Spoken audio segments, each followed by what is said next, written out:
Hi everybody, I'm Sarah. I'm the Real Simple Mama here in Jurassic Park with my little baby backyard flock of 2 hens.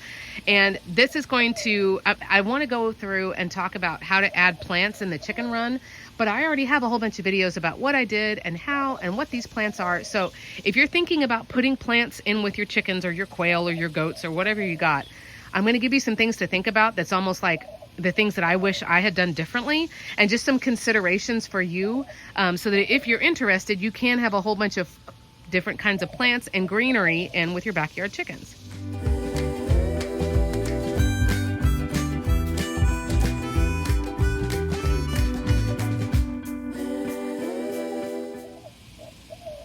So thank you for being here. I have a couple of different tips that I wanted to basically tell you, like these are things that I wish I had done differently when it came to putting plants in with my chickens, or things to consider. This would be ideal if you are at the point where you're like, we want to have chickens, or we have them, but we haven't started, breaking ground as far as putting plants in. I do have a whole playlist. I'm going to refer back to it a few times, and I'm not trying to sell you anything. This is just where my other content is, called Chickens in Your Garden. I have other planty content here on Real Simple Mama's YouTube channel that's just about like house plants and stuff, but that playlist of Chickens in Your Garden is specifically how do I marry these two passions of mine of having backyard chickens and having plants. So I wanted to talk about if I could do it all over again, these are the things that I would have kept in mind. The first thing, and I'm actually going to pan outside the chicken run, that monster of a tree that's out here is a fig tree. And before we go any farther, I'm in zone 8B. If you look up the USDA.gov to see, it's based on your zip code, but it helps you figure out what plants are native to your area. So I am in South Central Texas. So I look for plants that are going to thrive in my environment. So this is a fig tree that I've had for probably 3.5 or 4 years. Obviously she's in the ground, and she's a monster, but she does also provide fruit. And before I nerd out about all the things that are amazing about plants like fig trees, I will say I wish that I had put more food producing plants in with my chickens. So this is my philosophy that I still hold to. I didn't do as good of a job when we moved here 4.5 years ago. If I put a plant in with my chickens, it has to check a couple of boxes, right? So if you think about this list, and I'm a teacher, so we have a rubric, okay, of if I'm going to put a plant in there, it has to do a couple of things. First of all, it can't be toxic to the chickens because duh. Chickens, in my experience, they are really good about I can tell that's poisonous, so I'm not going to eat it. Did you know chickens can eat tomatoes? My chickens love tomatoes, and they can eat the seeds and all parts of the tomato, but the tomato is technically a nightshade, which is a poisonous plant, so chickens cannot eat the tomato plant. So don't think, oh, I'm going to give my chickens tomatoes, but I'm putting the plants in the run, because you might have that one chicken or young baby chicks or whatever who go and peck at it and eat some pieces, and now you have a dead chicken because you thought you were helping. Does that make sense? So the first obvious thing is it can't be toxic. Unfortunately, a lot of flowering vines are poisonous for chickens. Obviously, like I said, any nightshade. But some of the other things are, I want it to be a perennial, just because, I work more than full time. I work 50 hours a week, and I don't want to go and reinvent the wheel every year with annuals. An annual plant is one that lives for a year or a season and then it dies, no matter how well you take care of it, right? To use that example again, a tomato plant. All of the plants that you see here, for the most part, they're all in the ground, and they're all perennials, which means, sorry, I'm checking out what's going on back there, which means that they're going to live for multiple years. And you will have to baby them probably the first couple of years until that root system gets really established. But then all of the guys that you see out here, they thrive in the heat, they thrive in the drought. As you can see, some of them have a little bit of shade, but that's more for the chickens than for the plants. But I don't really have to do anything anymore. I don't water them, I don't baby them. I honestly don't even really cover them when we have our mild freezes, like in January and February, because it's I don't have time. So y'all don't want to die, you need to get your roots down, and you need to be able to handle the weather here. But I also like plants to, if we keep thinking about that rubric, right, and checking those boxes, I also like plants that provide food for the chickens. Now that can happen in a lot of ways, right? There's all different kinds of grasses and herbs that your chickens will just eat the whole thing. There are plants like hibiscus. Yeah, hibiscus, the tropical flower, which they can eat the leaves, and it's a great source of calcium, which is good for egg laying. Yeah, like hibiscus. I know, it's weird, right? You can also, a lot of the plants that the chickens can eat, you can use in your kitchen as well. Hibiscus, you can use the flowers to make a really awesome tea that, again, is high in calcium. So going back to my point, and hopefully we're not going to get a lot of noise. If we do, then I'll stop and come back later. But this fig tree, like, I feel like such an idiot because you see how much shade it provides. You see how huge it is. I don't do anything for her except if we're in a bad drought, I'll maybe use that soaker hose down below and water her for half an hour, maybe once every 2 weeks.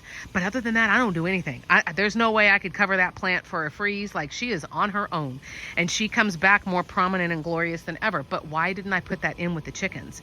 Then the chickens can eat the figs that grow down low. I can get all of the ones, like I see one. I've been eyeing it while I've been talking to you. I can get the figs that are higher up for my family. That could work for everything from elderberries to, there are all different kinds of plants. And of course, my mind is going blank. A lot of berry bushes and things like that. Let the chickens eat the lower ones and you can harvest the higher ones.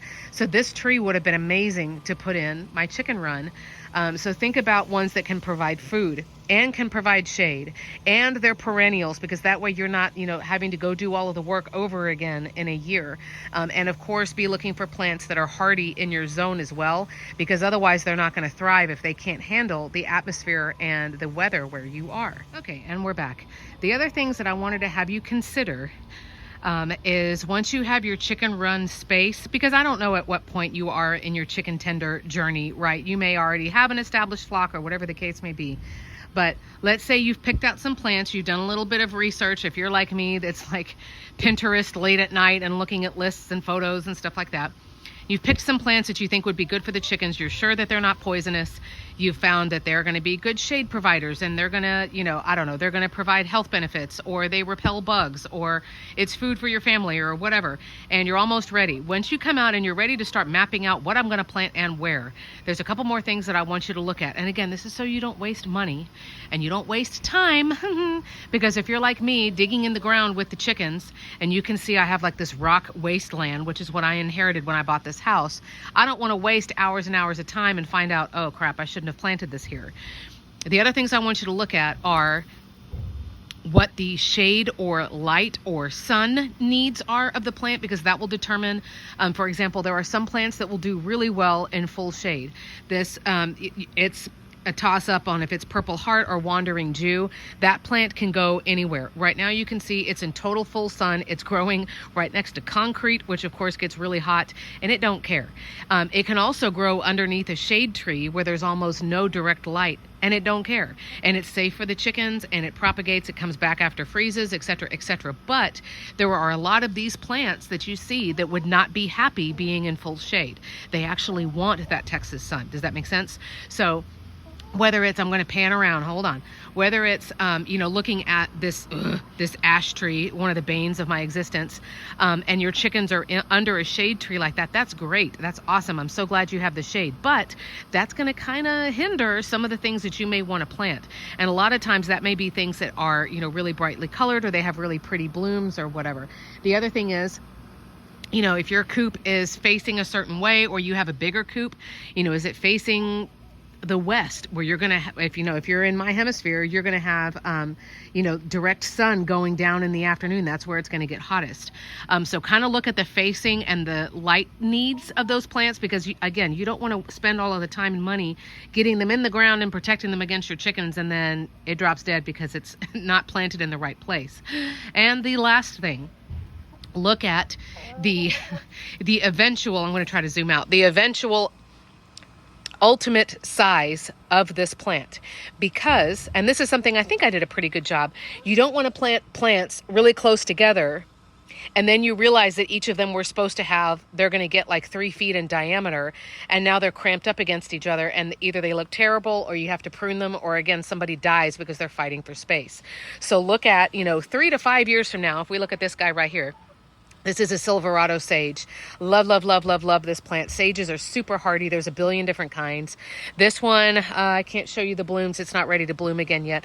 They bloom profusely after it rains with a very subtle scent of little tiny, like bright lavender blooms. The bees love them. This guy is so hardy. They were little tiny babies when I bought them, and now they're like gigantic. So my sages, and I have them all over my property, they're like 8 feet tall now. You don't have to prune them or anything, but you can see they will get 8 or 10 feet tall eventually, and they will have at least a 5 or 6 foot diameter. So I need to keep that in mind and not cram a whole bunch of plants right next to this guy, even though you buy them small. Another side note, I do recommend that you buy your plants really, really small. Number one, because they're cheaper. Number two, they'll be easier for you to put in the ground, right? Because nobody likes digging a gigantic hole in the ground. They're easier to get in the ground, but also it's kind of like adopting something.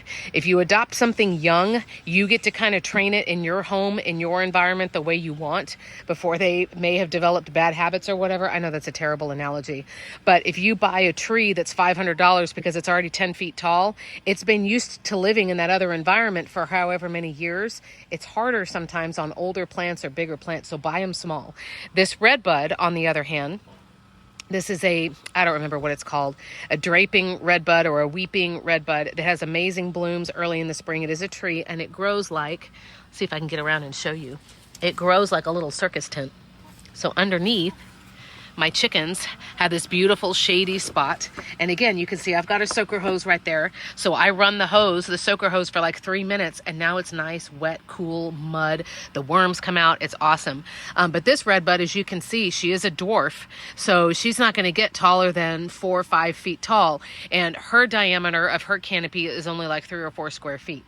So look at, even though you're buying them small, which is what I recommend you do to save you money and like, hard labor digging in the ground, but also the plants will thrive more because they're building their root system in your ground, if that makes sense. But do look at how big they're going to be. You can see I've got another like stupid ash tree here from my neighbor. It's always shaded here because of this tree, which is great, free shade, right? But I tried to have a hibiscus grow back over there, and it was not happy because it didn't get enough sun. So you need to look at the eventual sizes of everybody, and you need to look at what their needs are, just so that, again, if you're going to have plants, you want them to thrive. So again, keep in mind, for me, the most important thing is that you don't put anything in that's toxic to your chickens. There are lists all over the place online. I've got one on realsimplemama.com. It's certainly not exhaustive, but you can also see lists on realsimplemama.com if you'd rather just look at the list of everything that I have planted in here. The plants that I have in here are what I chose. I didn't look for food for my family as much as I wanted things that the chickens could safely eat if they chose to, and things that were great pollinator plants. So here at the end of the video, I'm just going to go around and talk about some of the guys that I have in here. If you were just looking for the tips, that I'm done. That's what I got for you. And I hope it was helpful. Please don't be afraid to try to put plants in with a chicken run. As far as how I put them in the ground, I have another video here that teaches you what I do. It is a process. It does take a while, but it's fun for your chickens. It's one of my greatest joys in having chickens is letting them be around all of the greenery here and letting them they find little spots where they like to dust bathe under the plants. There's a lot more bugs than if this was just a dirt wasteland. It's more interesting for me to look at all of the different textures and colors and blooms and things like that. And also, eventually we're going to move out of here, and when we do, and I get the coop out of here, I've created this beautiful area with all of these perennial plants. I get all the chicken junk out of here, and then this will be a beautiful sitting area out here where you're surrounded by all of these gorgeous plants that smell amazing and they look awesome. So I've already hyped up sages. That's another one of those sages, the Silverado sage. Again, I have like 4 or 5 of them on my property. I told you about the lilac. She's 12 feet tall. The lilac is another tree, so you can prune it up to have like one trunk and then branch out if you want to. For my chickens, I prune it a little bit so they have some room down underneath, but I don't really stress out about it. These other guys that I'm going to be talking about, again, I'm in zone 8B, so just keep that in mind. They may not be, if you live up in Washington State, for example, these may not work for you. The one in front of you with the yellow blooms, this is an Esperanza, which means hope in Spanish. These are really prominent plants in the San Antonio area. This one is the yellow bells, which was specifically created by horticulturists for the San Antonio area. Super, super hardy. I don't worry about this one at all. I have some monsters all over my property. There is an orange Esperanza over here. I don't remember what this one's called. It is not as Texas hardy in the freezes, so it hasn't thrived quite as much. You can see it's not grown as much coming after the freezes, but it's still fine, and I love the different colors. This is a golden thralis, or I think this one has another name called the sweet broom. Don't yell at me if I'm wrong. This one is great because it deters a lot of animals. Deer are a problem in our area. You know, they come into people's yards and eat all of their landscaping. The deer do not like the thralis, but it's another plant that loves the droughts. It loves the heat, and it will bloom like crazy. I have grapevines along the back because they're beautiful. The chickens can eat the leaves. You can eat the leaves. You can eat the grapes. Everybody can eat everything. For my zone, grapevines are... they're more high maintenance. You can't let them get too hot and you can't let them get too dry. And I did lose, if I pan back along the fence, I don't know how well you can see them, but I did have other grapevines that I didn't protect during this freeze because I didn't think they needed to be protected, and I was wrong. So I have 2 dead grapevines and 1 that's alive. I wouldn't plant grapevines here again unless I had like a watering system set up, you know, like hoses, and they were planted under a shade tree that will kind of protect them a little bit more. This one in front of you, you could tell I have like personalities for all my plants. This is a firebush. It is one of the pollinator favorites for hummingbirds and bees and butterflies and pollinating wasps. There are good wasps and all of the other pollinators. This is another one who is high maintenance and is a diva. It will grow back profusely every year after the freeze. But this one, you can see it's starting to wilt at the top just a little bit, and we got a rainstorm yesterday. So this one is a little bit more high maintenance. This is a salvia. I'm sorry, it's not blooming right now, but it has little tiny pink blooms. It's a salvia greggi. I have these all over my property. Any kind of sage and any kind of salvia are great if you live close to my area. So like zone 6, 7, 8. They are awesome. They are super, super drought tolerant. As you can see, the chickens have gone in there and stomped in there and like pushed them around, and it doesn't care. You can see a little bit of the pink blooms. These have little pink and white blooms. They also come in like a lavender and a white. So those are the heavy hitter plants that I have here in my run. Again, don't be afraid to try putting plants out with your chickens, but do watch the other videos if you're serious about digging in the ground or putting something out there that you don't want the chickens to completely destroy or, you know, completely kill, because they will. They like to forage and dig in loose dirt and things like that. So I have other content to help you with that, but I hope that you guys are having a great July and August, and I will be back soon.